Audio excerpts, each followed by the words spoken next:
I want to invite the CEO of ICURO, Bipin Thomas, to speak. Bipin is the CEO of ICURO, which is an artificial intelligence company, and he's doing some great work to provide employment to low-income displaced workers. Bipin, go ahead. Thank you, Brett.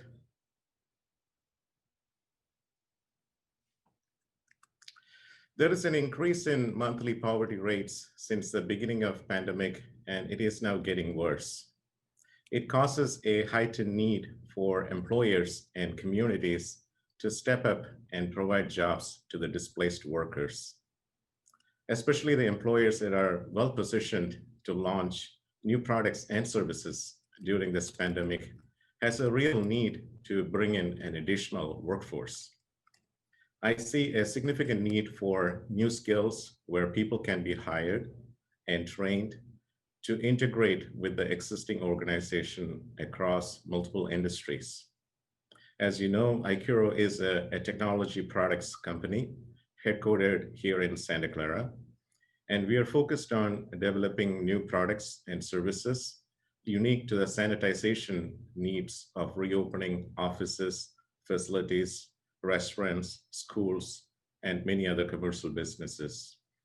As the CEO of ICURO, my primary role is to provide leadership in skill-based training and employment for low-income workers who lost their jobs due to COVID-19.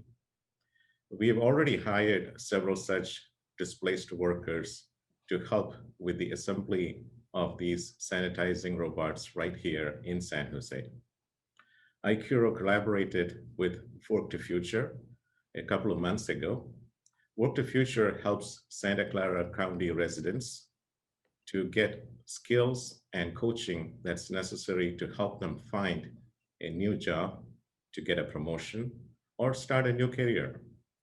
They partner with employers to help them stay competitive and manage change with supportive as well as advisory services. They're an amazing process in place to connect talented people to take your business to the next level. By collaborating with Work to Future a few months ago, we have identified displaced workers who can be trained and deployed in building and testing these sanitizing technology products here in San Jose. These products eventually help with the reopening of the businesses, schools, restaurants, offices, facilities, and offer a safe, healthy, and a sustainable environment for all of us. I urge the business owners in our communities to get creative in identifying new opportunities for growth and employing displaced workers in their businesses. Thank you.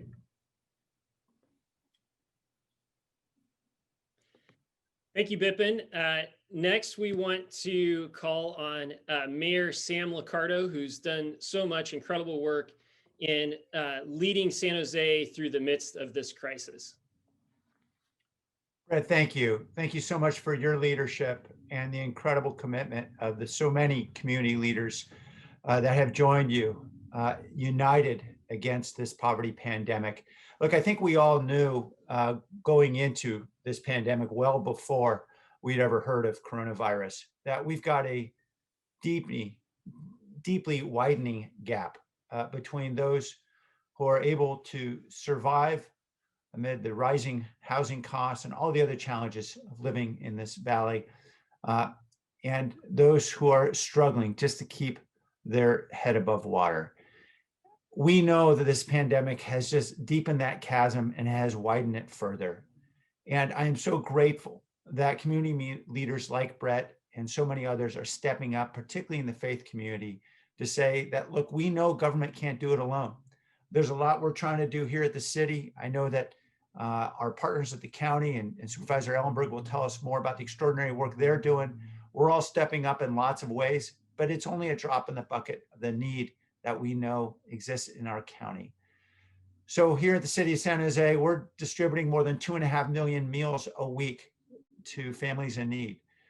We've committed more than $22 million of funding, particularly from federal sources, to address the needs of struggling families through the Silicon Valley Strong Initiative. And we've raised another 20 million more with the leadership of folks like Jennifer Loving and Chuck Robbins.